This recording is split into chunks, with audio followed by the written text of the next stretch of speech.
those of you that were here know I came, and when I went to put my sermon on the stick, I couldn't find it.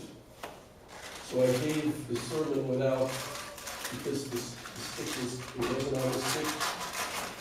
But what you don't know is, after I gave my sermon last week, when I walked off the stage and I walked over there, and I went to take the stick out of the computer, I looked in my little, I have this little thing that I carry the sticks in, and the other stick was in there.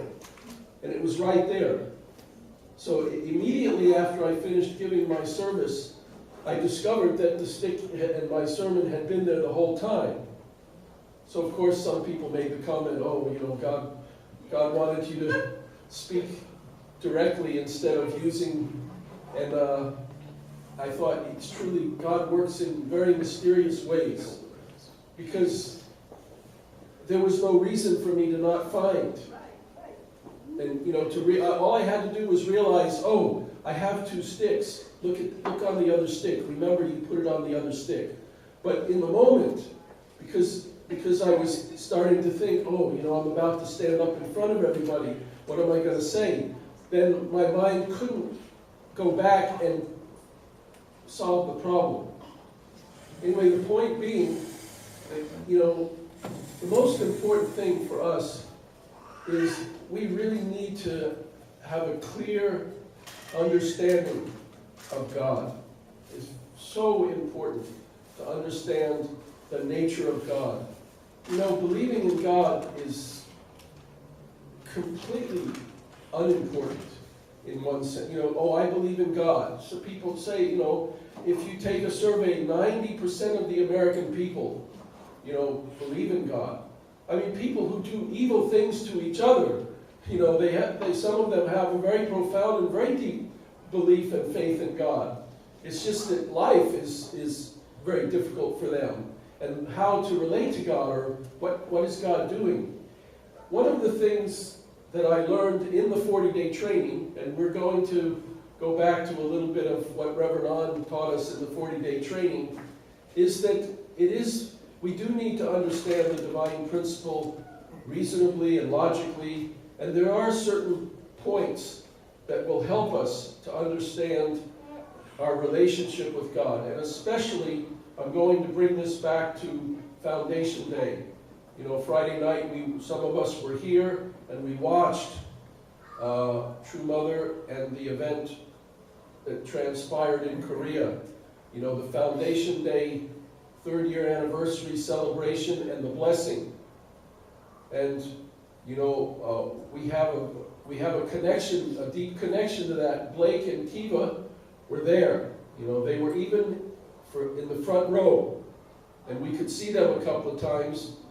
And I'm going to show you later, they even made the BBC News. So the Triangle Family Church was there again. It seems like we're there all the time. There's someone is there representing us. Anyway, the meaning of God's indirect dominion and direct dominion. In the principle, it says in this particular part, during the growing period, all beings in the creation grow by virtue of the autonomy and governance given by God's principle. God, the author of the principle, has regard only for the fruits of their growth, which are based on the principle. In this way, he governs all things indirectly. We call this growing period the realm of God's indirect dominion, or the realm of dominion based on accomplishments through the principle. I put a little question mark there. So now I want to go and I want to look at some of the notes that we learned in the 40-day training and explain what is the meaning of autonomy and governance. If you're just reading this, you just think, this is just two words that mean the same thing. But actually, it doesn't. We can dissect this and we can look and see there's something very deep being explained here. So what is the meaning of autonomy of the principle and dominion? What is the meaning of autonomy of the principle? If we take a seed from a plant, any plant, it could be a little apple seed, a rose bush seed, or whatever. You take the seed and you plant it in the ground, in the soil. Now, due to the seed energy, the plant seed sprouts, it grows, and it bears fruit. All of these phenomena of the growth process are caused by one function of the seed energy. This one function, which is to realize the phenomena of the growth process, is called the autonomy of the principle. So there is an energy that allows existence. Okay, in order for a seed that starts this big to become as big as a tree, there has to be energy. So this energy, this automatic process, autonomy, automatically takes place. So the seed is drawing the mineral elements and the plant elements and the sun and the water, and it is changing it and forming its body with those elements and growing. That's the autonomy, the power or the force of growth itself. What is the meaning of the dominion of the principle? When, due to the seed energy, the plant seed sprouts, grows, and bears fruit, how is its kind or species and form determined? The kind or species and form of all plants is determined by the design which is in the seed. Obviously, you plant a mustard seed, you plant a carrot seed, or whatever, there's some kind of an invisible design, a blueprint, if you would, inside the seed. We call it DNA or RNA, but that design is in there. And then, as the seed gives out, as the energy draws this mineral matter and plant matter, it begins to follow that design. It obeys or follows or grows according to that design. This other function of seed energy, which is to realize the form according to the design, by combining the design and the autonomy of the principle, is called the dominion of the principle. So you have to have a design, and you have to have the energy to grow. But those two have to come together. There's a third energy that brings the design and the material together and precisely determines how it will grow. And this is a different type of energy. This is called the dominion of the principle. So, it's a blurry picture. Everything in the creation, if you think about it, starts as a kind of a seed. Any living thing begins as a seed. Every single living thing begins as a small seed, including you and I. The seed came from the Father and was planted in the womb of the mother, and it begins the growing process. So there's three functions. In the seed, there are three kinds of functions. There's the design, the autonomy of the principle, and the dominion of the principle. In the mind, in human beings, there are three functions: intellect, emotion, desire, and will. The three kinds of function in the seed correspond to the three functions in the mind. Design corresponds to intellect. I have to have knowledge and understanding. I know things. I understand things. Therefore, I can create things. Autonomy of the principle corresponds to emotion. Everybody has some kind of desires. We could not get up in the morning, out of bed, if you didn't have some kind of energy, some kind of desire, some kind of motivation. That desire wells up inside of us. Every human being has the desire. And then the dominion of the principle corresponds to the will. We have knowledge and we have feelings. But by themselves, nothing happens. The will is the part of our mind that takes what we know, what we understand, and connects it to what we're feeling. So we have these desires, but we have knowledge. And then we combine the knowledge and what we feel, and that guides us and gives us direction in our life. The intellect and emotion are combined through the function of the will. Likewise, design and autonomy of the principle are combined through the function of the dominion of the principle. In the seed, only God makes the design, autonomy of the principle, and the dominion of the principle. So where did all of this come from? It all comes from God, the original creator. He created everything. He designed everything. He gives the energy that allows it to grow, and He directs the growth through the natural laws that He created. So the design, the autonomy of the principle, the governance of the principle, everything that happens in the natural world, even in our physical body, is directed by God.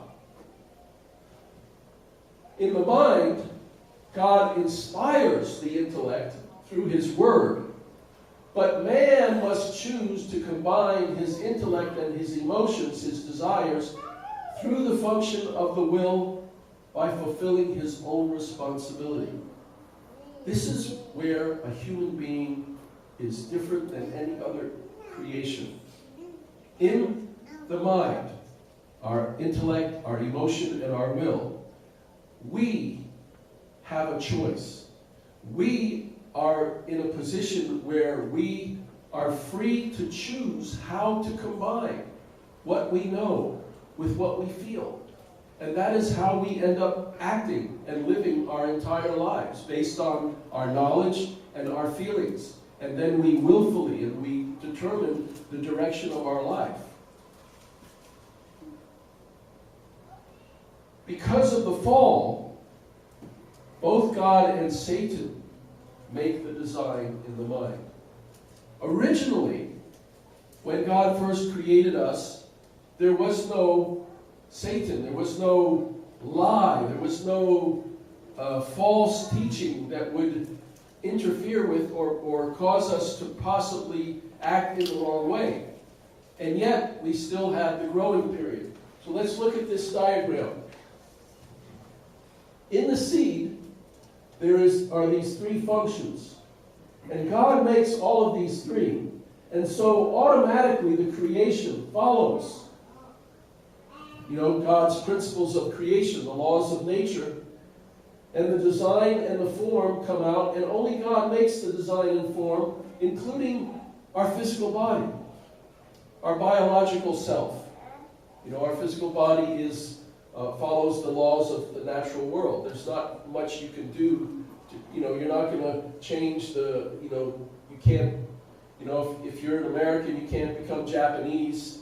If you're born with a certain bone structure, you can't become a skinny guy. I mean, you can lose weight, you can affect yourself in little ways, but obviously we follow the natural laws. But in the mind, when God first created human beings, He gave them the intellect, will, and the emotion. And He gave His Word. He gave guidance. And that guidance was, don't eat the fruit of this tree. And don't have, a sexual relationship before you mature. Whatever that guidance was. Then it was the responsibility of people to take that word and then by their own volition to use their creative ability to practice that word and live their lives according to that word and go through the growing period and reach perfection. Unfortunately, because of the fall, no longer is God the only one making the design. But there is also Lucifer, the archangel, became Satan. And through our fallen nature, there are two now designs. If people follow the way of Satan, the fallen nature, then the result is the fallen reality. But if we follow the Word of God, we can change and we can grow. And this is what history has been. History has been the history of changing and growing. So as we continue reading the principle, it says, all things reach perfection. Now this is the principle book again. After passing through the growing period, by virtue of the autonomy and governance given by God's principle, human beings, however, are created in such a way that their growth requires the fulfillment of their own portion of responsibility in addition to the guidance provided by the principle. They must exercise this responsibility in order to pass successfully through the growing period and reach perfection. We can deduce from God's commandment to Adam and Eve that the first human ancestors were responsible to believe in the Word of God and not eat of the fruit. Whether or not they disobeyed God and fell depended not on God, but on themselves. Hence, whether or not human beings attain perfection does not depend only on God's power of creation. It also requires the fulfillment of human responsibility. In his capacity as the Creator, God created human beings in such a manner that they can pass through the growing period, the realm of indirect dominion, and attain perfection only when they have completed their own portion of responsibility. Because God himself created human beings in this way, he does not interfere with human responsibility. God endowed human beings with a portion of responsibility for the following reason. By fulfilling their given portion of responsibility, with which even God does not interfere, human beings are meant to inherit the creative nature of God and participate in God's great work of creation. God intends human beings to earn ownership and become worthy to rule over the creation as creators in their own right, just as God governs over them as their creator. This is the principal difference between human beings and the rest of creation.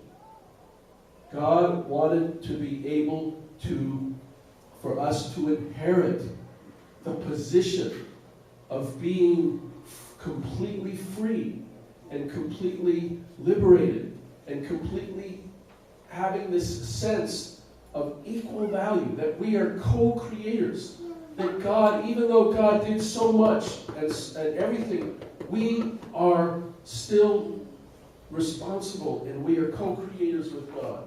Once we fulfill our responsibility, we inherit God's creatorship and attain dominion over all things, including the angels. God provides us with a course through the realm of indirect dominion that we may attain this perfection. We fallen people who have not yet attained the qualification to rule must fulfill our responsibility according to the principle of restoration. This sentence mentions fallen people. Okay, up until this moment, we could be talking about the creation without the presence of evil. But then it says, fallen people. Because we're fallen, we have to follow the principles of restoration. Not just the principle of creation, but now there's restoration. Because we have to deal with the fallen history. By so doing, we can progress through the realm of indirect dominion and thereby restore our right to rule over all things, including Satan. So now I want to look directly at Father's words when Father spoke about the meaning of the blessing and changing the blood lineage. What is the ultimate purpose of God's providence?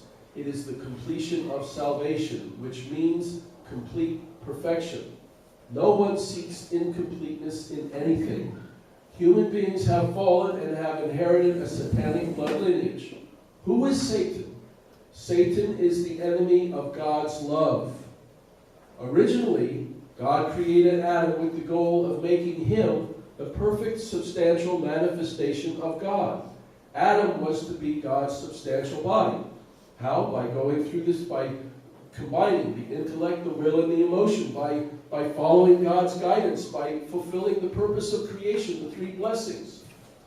Only God knows all things completely.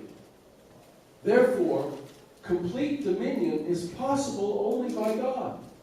Adam himself is a created being, and it is impossible for a created being to have complete dominion over the creation. Therefore, God made Adam in his image so that he might live directly in him. In other words, God intended to make Adam stand in the position of God's resonator and wanted to control the universe directly through him. So God doesn't have a form, right? How could God work through the form of Adam? God created all things with forms, but the invisible God does not have any form. In terms of largeness, God is infinitely large, and in terms of smallness, God is infinitely small. Material things, no matter what kind of form they may have, cannot receive direct dominion from God. Therefore, in the created world of material things, God created man who has personality or spirit to be the master. How could God work through the form of Adam? God must have dominion not only over all earthly things, but also over the infinite spirit world. Archangels and all other spiritual beings are invisible, substantial beings. A certain central form is also necessary in order to have dominion over the invisible, substantial world. Then where was that form available? It was only through Adam that God could have such a form. Accordingly, through Adam's form, God planned to have dominion over both the spiritual world and the physical world, with Adam as the center. That was the purpose of creation. Therefore, God had to have a substantial relationship with the substantial being, Adam, in order to have dominion over all things. God has to connect to Adam. How does God connect to Adam so that when Adam takes a step, God is taking a step? Or when Adam looks out and sees something, God is seeing something. When Adam tastes, a delicious fruit, God is tasting that fruit with him. Adam's perfection would represent the perfection of God's Hyungsang, or visible external form. The body of Adam and his personality or spirit were the same type as that of God, who is the center of the incorporeal realm. Without a form, God could not have dominion over the world of form. With that idea, God created Adam. God's second goal was to achieve perfect unity between himself and Adam. What bonds them? Man is the horizontal representative of God, the vertical being. The central point of their connection, which is called love, is the string which connects people to eternity. Human beings who have physical bodies are supposed to unite with God through love. And when they do, they have united with infinite love, enjoying the greatest happiness. The ideal world, or the world of goodness, is based upon that realm of happiness.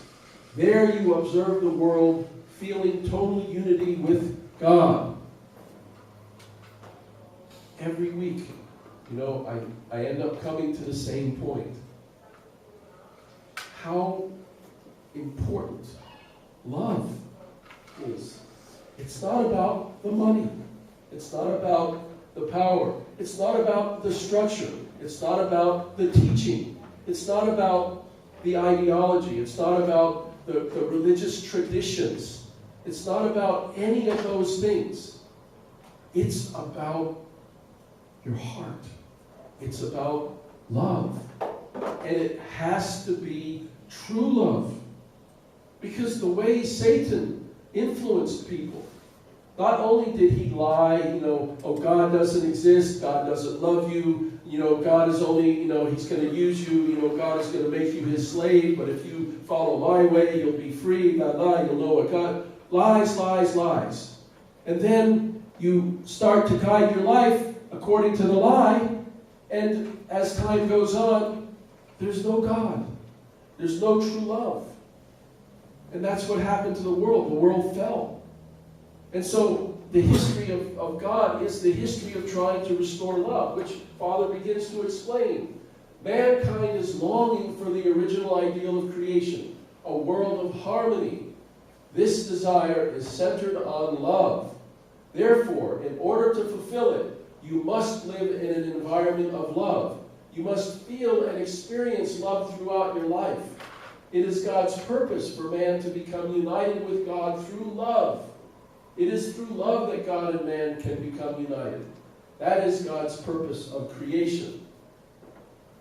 God wanted men and women to have the feeling of love for each other. He wanted them to perfectly fulfill the purpose of creation and to experience love in a free and natural way. That is the reason why he wanted to unite with man, centering upon love.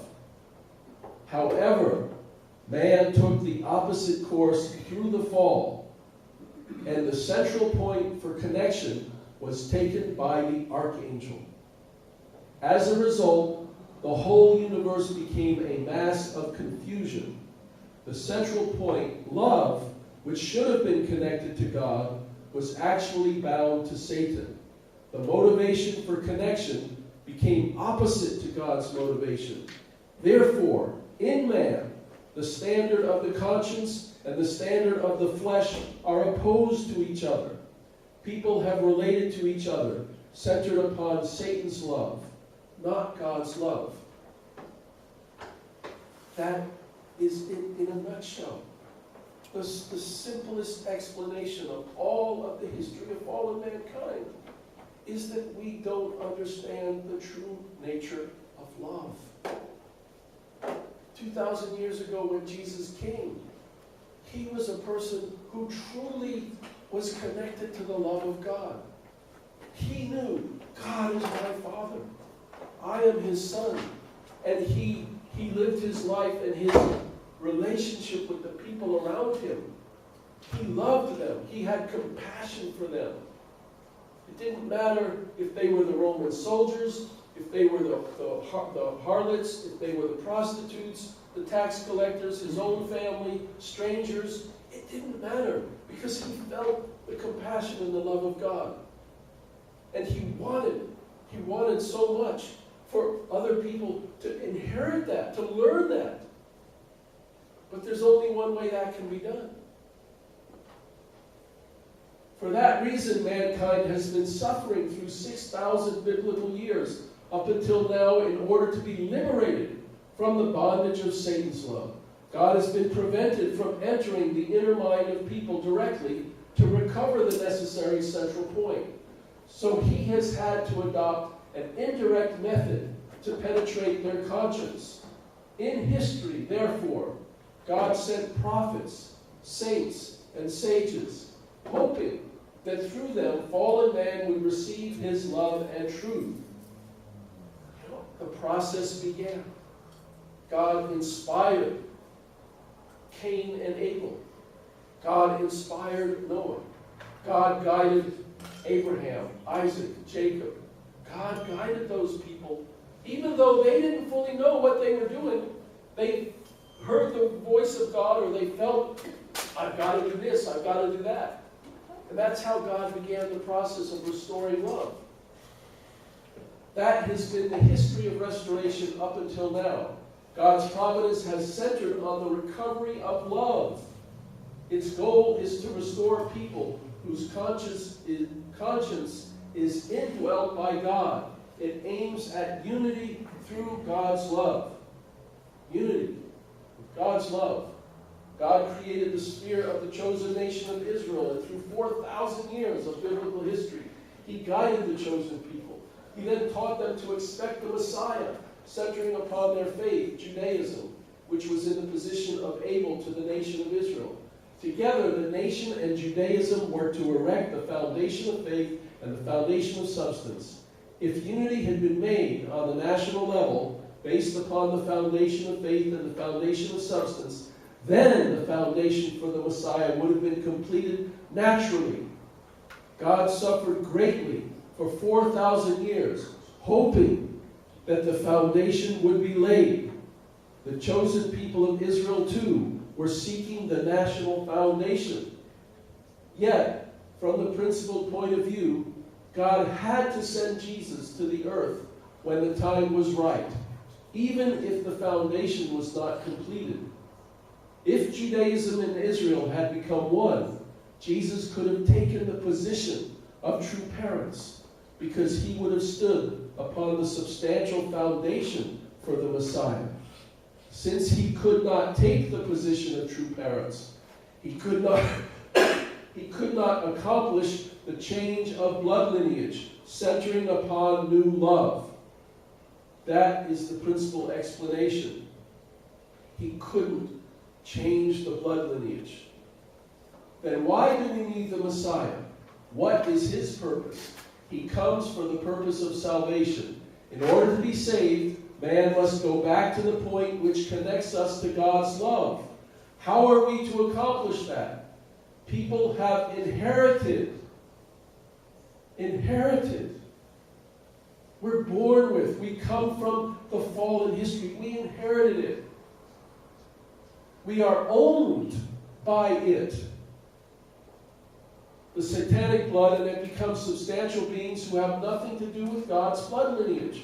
We are completely opposite from the realm of God's love, and this must be indemnified. Man's original sin must be removed. The blood lineage from Satan must be changed. But fallen people cannot do it by themselves. Therefore, the Messiah is necessary. No matter how much a person tries to be good, even if you knew 100% knew the divine principle, without the Messiah, without changing the blood lineage, always Satan would have authority and would be able to interfere and block and prevent. Can I ask a question? Yes. So, following that logic, are you saying that everyone has to be blessed by true parents and have their blood lineage changed, and if not, they're not at the highest realm? Well, even if someone is blessed by true parents and has their blood lineage changed, it doesn't necessarily change the realm that they're in that moment. But the point, I'll come to that. We're coming to this. That's a good question. Hold on to that.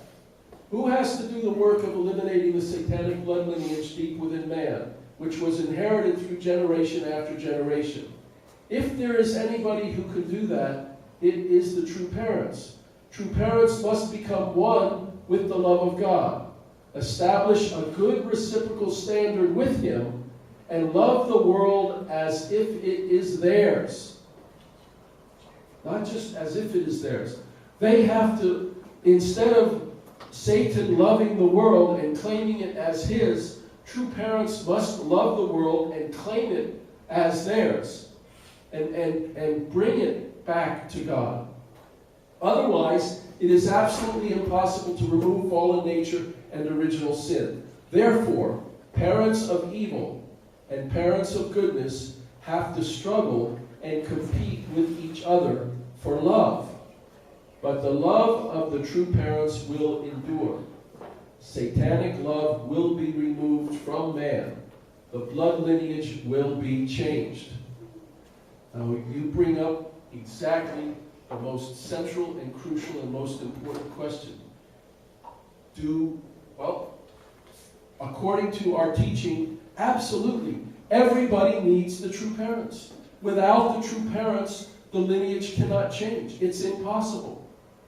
However, the question is, what's happening now is, how do we receive this blessing? The true parents, according to father's own lives with true mother, for 40 years, from 1960 until the year 2000.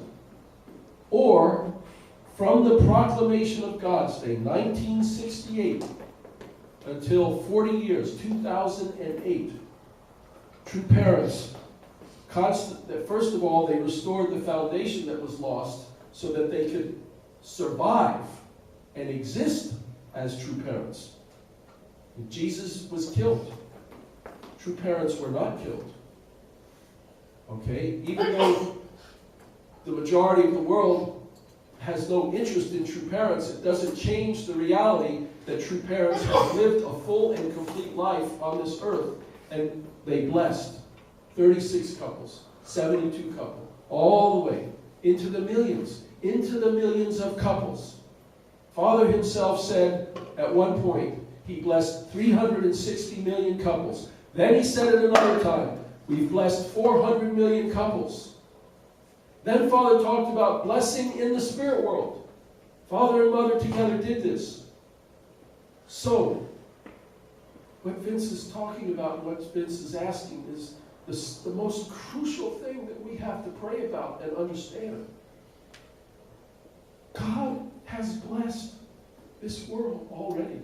True parents have taken Satan out of the equation. Satan is not Satan in the spirit world anymore. Satan is Lucifer the archangel. I know some people in our church still teach about Satan, and because we keep going back. But if you really study Father's teaching, what he did, some of the ceremonies in 1999, foundation. What does foundation mean? Foundation Day. It means that true parents have victoriously liberated God. Father said many times, I have liberated God. You know, God is free, liberated.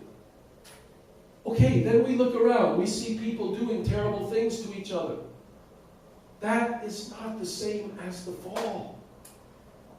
That is not the same as having Satan as a powerful force that has authority over God's people. Now, things have changed. I truly believe, I prayed about this, and this is what we have to understand. We need to focus on the standard of love. What is God asking us to do? He wants us to love as true parents love. How do true parents love? Do they love only Korean people? Do they love only the members? Do they love only their own children? Do they love in such a way as to say, you know, you have to do everything exactly this way or exactly... No. True parents have set the example, the standard of loving absolutely everybody. Not asking, oh, what race are you? What nationality are you? Oh, are you a Democrat? Are you a Republican? Are you an Episcopalian? Are you young? Are you old? Are you gay? Are you straight? In a way, true parents never withheld any love from anybody. If you study Father's course in prison, you know, I'm going to mention, I don't have any bone to pick. You know, Mr. Kamiyama was with Father in prison for 13 months, or maybe not that long because he got out earlier, I suppose. But when you read and you look at and you study Father's life and Mother together, they had the responsibility to deal with history. Everything in past history, everything that was fallen has to be undone. Okay? All the failures and all the mistakes of history have to be faced with the heart of true love. The Messiah is the one who comes, and no matter what the circumstance is, he keeps the standard of God's love. That's what true parents are. They keep the standard of God's love. And then, through the blessing ceremony, that was the way they made this condition to give, to transmit that blessing, to give that blessing to us.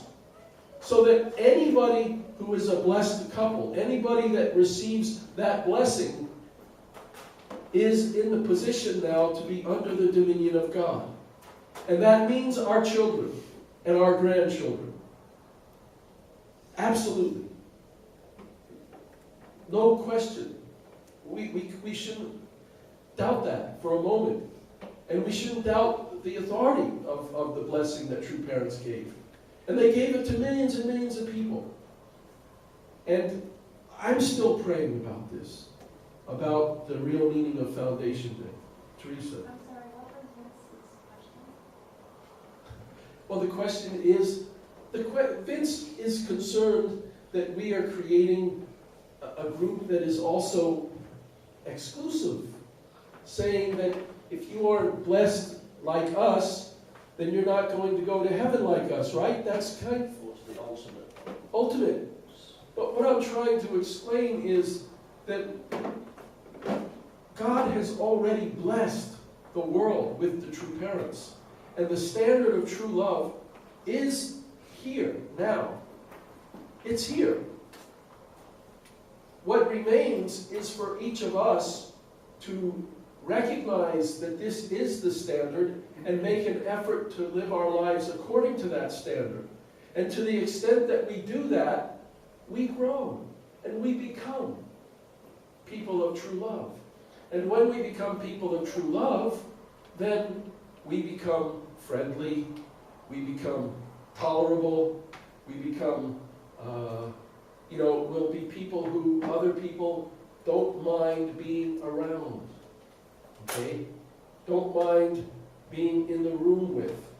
Don't feel like you're a threat to them, or don't feel like you're trying to take something away from them, or don't feel like you're trying to judge them, or you're accusing them, or you're, people want to be around someone who makes them feel loved, right?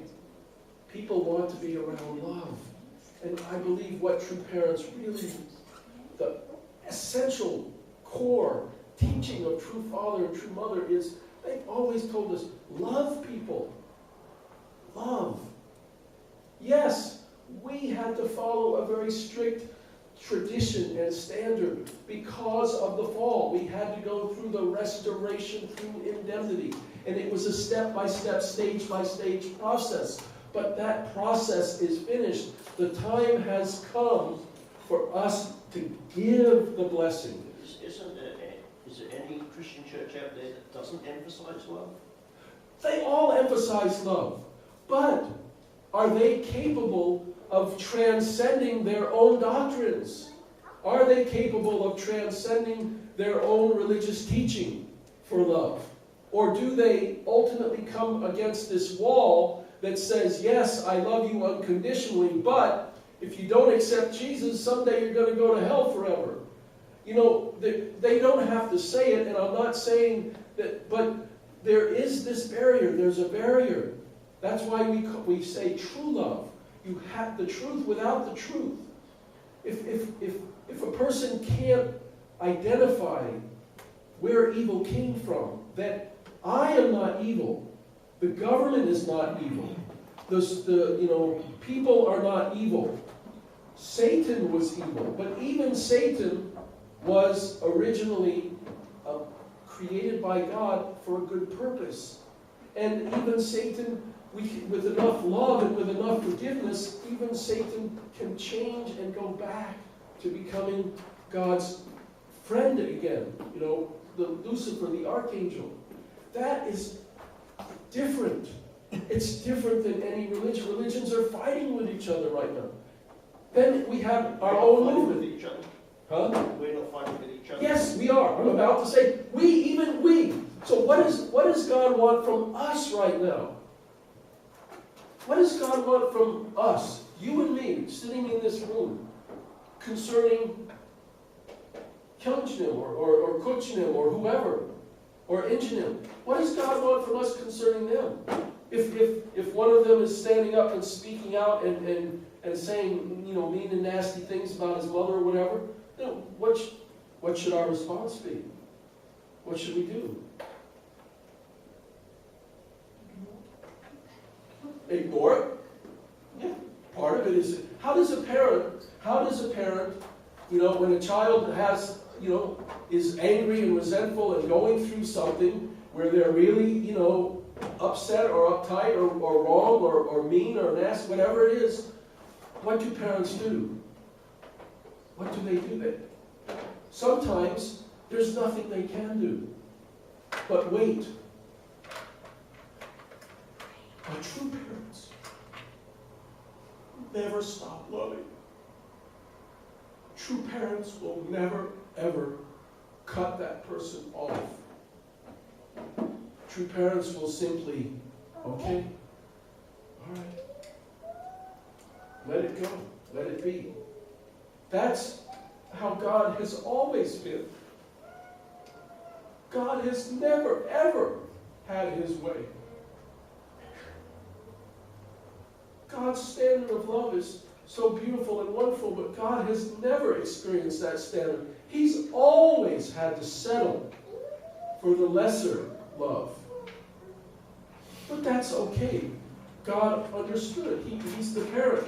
He patiently waits until, his children will understand the higher standard, the deeper standard, the deeper truth. And that's what's happening now. It's what will happen in the world. It has to happen. Because it's the only way that the higher standard can eventually come out. So God wants us to hold on to that higher standard of love. Not, it doesn't mean we're not better. I'm not better than another person because I love. But, if you have the standard of true love, then God will work. God will work. Remember, God is the one. God is our parent. God is the parent of true mother. God is the parent of every Korean leader. God is the parent of every Japanese member. God is the parent of all of Father's true children. They have their own personal relationship with God that has to eventually and be experienced and established and connection. I think the problem that many of us are having is we don't have a clear understanding of the nature or the meaning of the blessings from true parents and the relationship between the true family and blessed couples. I've tried to make it very clear. True Father's children are supposed to be born in an environment where there is no fall. They're not supposed to be connected to a world that has a fall, because they're the children of the true parents. They're the children of the parents when the fall never took place. But that is not what happened. It didn't happen that way. So they were born into a family that was in the middle of a war. Their parents were not there for them and were not able to focus on them. Instead, their parents were in the middle of creating this foundation for the Messiah and establishing the position of true parents for the whole world. And in the meantime, there's the true family and all the confusion and chaos that comes out of that situation. But, my relationship with God, your relationship with God, Vince Savage's relationship with God, Caroline Uyama's relationship with God is centered on the principle and the relationship with true parents. And we each have to fulfill our own responsibility to love. Yes? I don't mean this to be the end-all and be-all when I ask this question, but isn't it the goal that everyone should receive the blessing? All mankind should go through the ceremony and receive the blessing. Isn't that the goal? Yes. Well, that's basically what Vince asked. Yes. Well,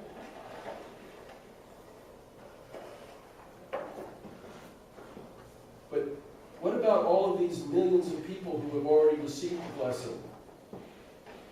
Where are they? Who are they? Where are their children? Who are their children? Do I know?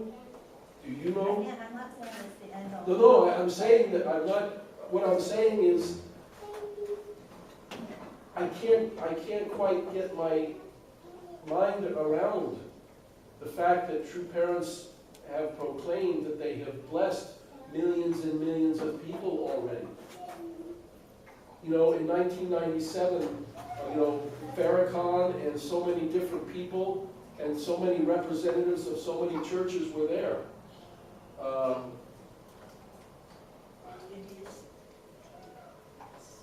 Yes, everybody has to be blessed by true parents. The question is, have true parents already blessed everybody? Why not? That's my question, like, don't we all have to go through that ceremony, the blessing? Do we? Does there have to be a ceremony? I mean, on Foundation Day, if you read True Mother's words, she was saying that God is now going to bless the world. That God is blessing the world. You know, that God's love is here. Okay, here's how I'm starting to... I remember 15 years ago taking Japanese sisters to the reservoir at Skaneateles in Yeah. Syracuse, so they could put holy wine in the reservoir. Right. And they believed that by doing it, they were blessing millions of people that had their water in the reservoir. Yes. That's quite a stretch. Well, you know the story of Jesus with the blind man, and the person's blind, and Jesus takes and spits on his fingers and rubs his eyes. Says, "Can you see now?" He says, "Well, there's people out there, they look like trees." So Jesus spits on his hand again and rubs his eyes. Then there's another story where Jesus says, he bends down, he spits in the mud, the dirt, and he makes mud, and he puts the mud on the person's eyes. He says, "Go down to this river and wash your eyes off." And then, you know, and then the man goes down there and washes his eyes off, and he can see again. You know, this miracle happens. Jesus did many things like that. So let me ask you, did he become unblind because mud was put on? Was the mud special mud? And that's why he had been blind all his life. He was born blind. But now he could see. Was it because of the mud? Was it because of Jesus? What happened to this man that he could see? Who did that? God did that. Only God. Jesus didn't do it. The mud didn't do it. The man didn't do it. His faith didn't do it. Anything he believed didn't do it. God did it. God did it right there. But in Father's words here, it says he's come to change lineage. So how do you substantially change the lineage? You change the lineage when Father says your lineage is changed.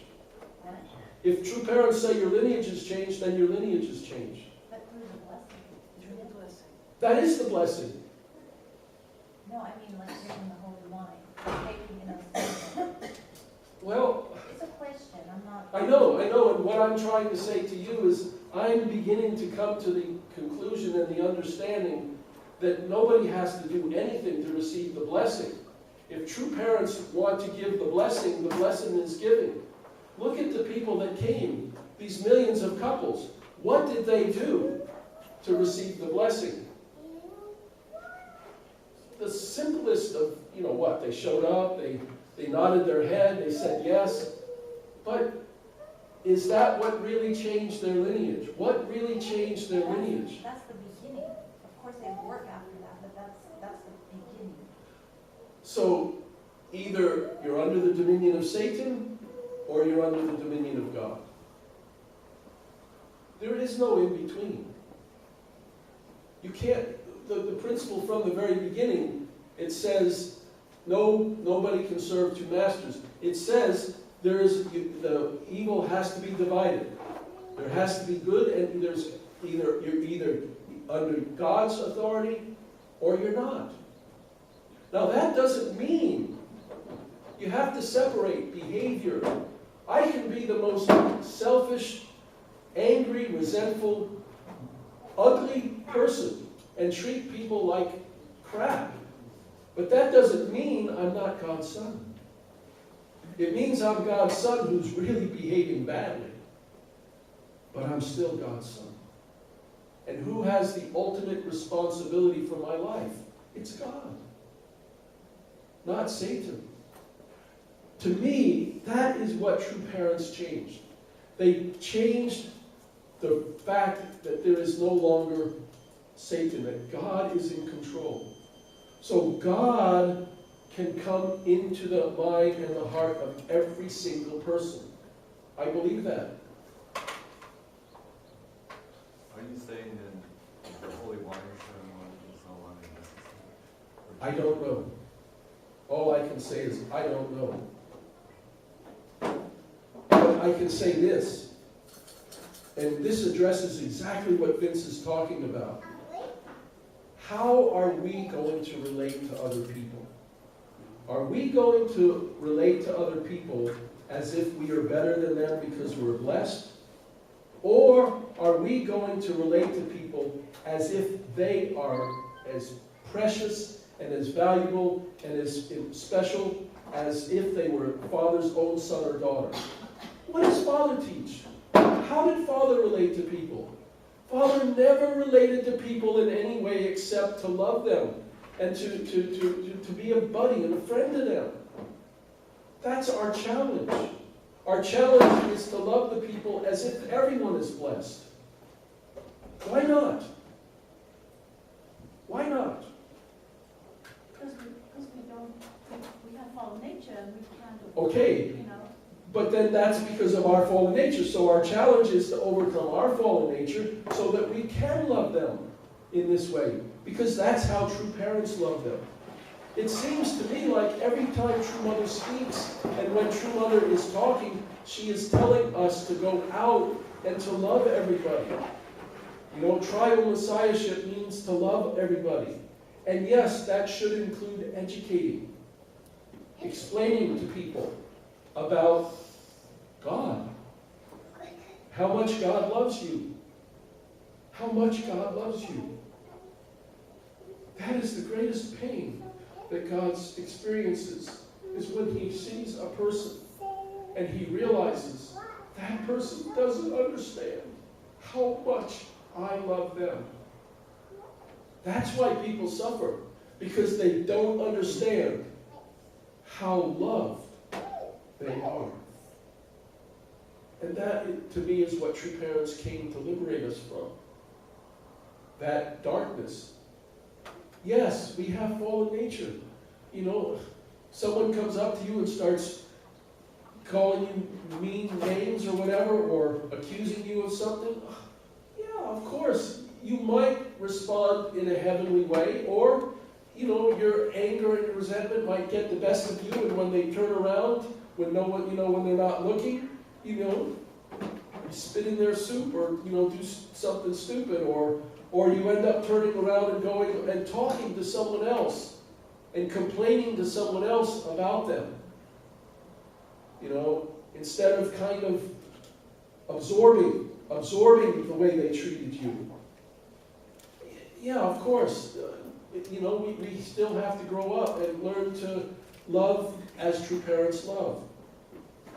When we watched this is the, you know, when we watched, you know, a true father teaching and explaining, and when we watched Foundation Day, you know, I was reminded how much, you know, True Mother is trying to follow True Father's tradition and standard. I truly believe she is. You know, the divine principle hasn't changed. Nothing is, you know, the fundamental core principle of creation, the fall of man, the history of restoration. You know, the reason we don't have to teach the details to people. We don't have to teach the details. The reason there are details is because there are people who want to know the details. If someone is a Christian and they love the Bible, they love Scripture, then naturally, if they want to study the divine principle, they're going to want to understand how that divine principle relates to their Scripture. Then they want to hear all about Abraham, Isaac, Jacob, Noah, Moses, all of that. But if someone has never even read the Bible, they can learn the divine principle without all of those stories. And they still understand the fundamental truth of the principle. That we've inherited a fallen nature, you know, or whatever. Or the reality of the spirit world. True parents are it's very simple. True parents came to restore love. True love. And that is our challenge. That is our challenge. I believe God really wants to bless this area. You know, I believe our members here are really very good and great people. And not only that, I believe God has, North Carolina and the situations and circumstances in North Carolina, I believe God is really blessing us. The situation with Bruce and Bergie becoming connected to the Sanctuary Church. And, there are situations happening, that will challenge our hearts. Not just our hearts, but they're gonna challenge our nature, our ability to relate to each other. And we have to really pray. And I believe God is watching us. Like the song says, from a distance, God is watching us. God is looking to see, how are my children going to respond to these situations? Can they keep the principled way? What is the principled way? It is the love of true parents. It is the love of true parents, together. During the ceremony, after, True Mother came and she gave the vow, she gave the vows. It was only one vow. It wasn't 4 or 6. It was only one vow. And then 12 representative couples came up to the stage and she gave the holy water. And then she said, now we will have the officiator's prayer, the prayer over the blessing. Mother didn't pray. Suddenly you heard Father's voice, Father's prayer in Korean over the blessing. Father's own voice, having been not from the spirit world, Father's voice having been recorded. So True Mother, instead of praying herself, she had Father's recorded voice praying over the blessed couples. This is not the action of a person who is trying to put herself in a central position over Father. She wouldn't have Father's recorded voice praying over the couples. She would not allow that if she was the one who was trying to, take this position. It's obviously clear. She wants to carry on the tradition of true parents together.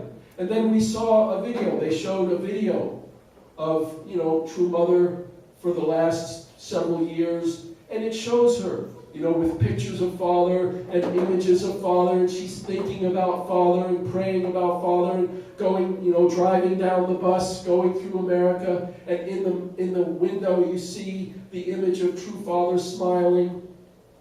If True Mother is trying to draw all the attention to herself, she does not let you watch that kind of video.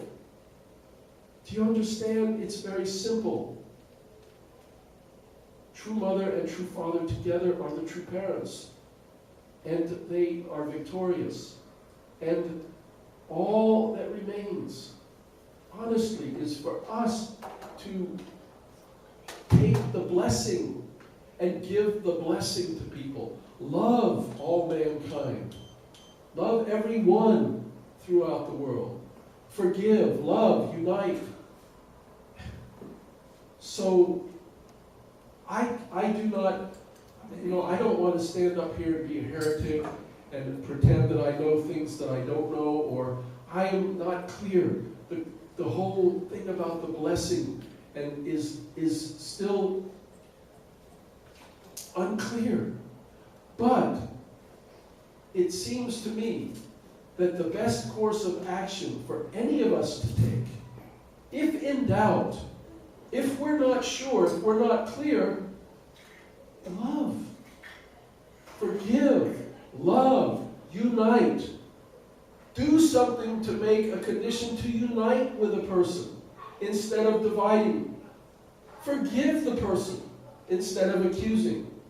Love the person instead of feeling anger or hatred or resentment. Forgive, love, unite, follow that path, and I am confident that true parents, God will be happy with us. And God will be able to work. God works. Let us not forget. God is the one who is in charge of things. God is working behind every scene, without us being aware of it. in people's minds and people's hearts. You know, Sharon and I started working. You know, we were going door to door. We were almost in Vince and Yako's neighborhood. We went down Avon Ferry Road into the across the street from where you live. You know, off Avon Ferry Road, the other side, and all of that neighborhood down there. We were going door to door. And we were taking a survey. Oh, you know, about Renee Elmers, about abortion, and, you know, what do you think? Wow. Let me tell you, some people are very happy to express their opinions. And they're not shy about telling their opinions. And their opinions are not necessarily going to agree with things. It was very interesting. I met some very amazing, very interesting people. Oh, I am so... She betrayed us. She, right in front of her church, she betrayed us. She betrayed our family. Oh, you know, oh, you know, go away, get out of here, you know, I'm a Democrat, I'm a whatever. I met this man who was, he was an FBI agent for 20 years in Washington, D.C. in the 1970s and the 80s, and he's been retired for 20 years. And you're really a good guy. Thank you, you know, thank you very much, you know. I appreciate that, you know. Sometimes people just, it just has to come out. So, here we are. Here's the center of God's providence. Okay? This is the center of God's providence. True love. That's what everything, Father, true love is the center of God's providence. What is the phase, one of the phrases in the Bible? Jesus said, the shortest, God is love. Okay, it's about love. Love, unconditionally. And forgive, love, and unite. And that's how we have to treat each other. That's how we have to deal with every situation.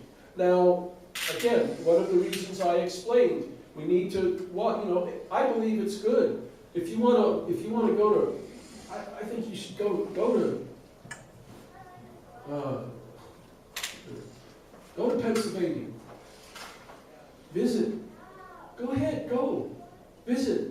Go meet with Bergie and talk with her. Go to Pennsylvania with Hoagland. Talk with Kutcher. Go visit Engineer. Let's find them. Go join them. Whatever. It doesn't matter. If we have the heart of true love, and if you're clear in the principle, if you're clear in your relationship with true parents, then if someone starts saying things that you don't agree with, saying things that you think are not true, that are not, you know, the way you see things, okay, how are you going to deal with it? Oh, I see. I'm sorry. I'm sorry. I don't agree with that. But hey, you know, let's have another burger. Let's go out fishing. Let's play some games. You know, everything's going to be okay. It's kind of what I'm trying. Everything's going to be okay. Everything's going to be fine as long as we love. True love is, you know, not our doctrine. You know, not even true father and true mother themselves. If you just preach and try, you need to accept true parents, that won't work. Give love.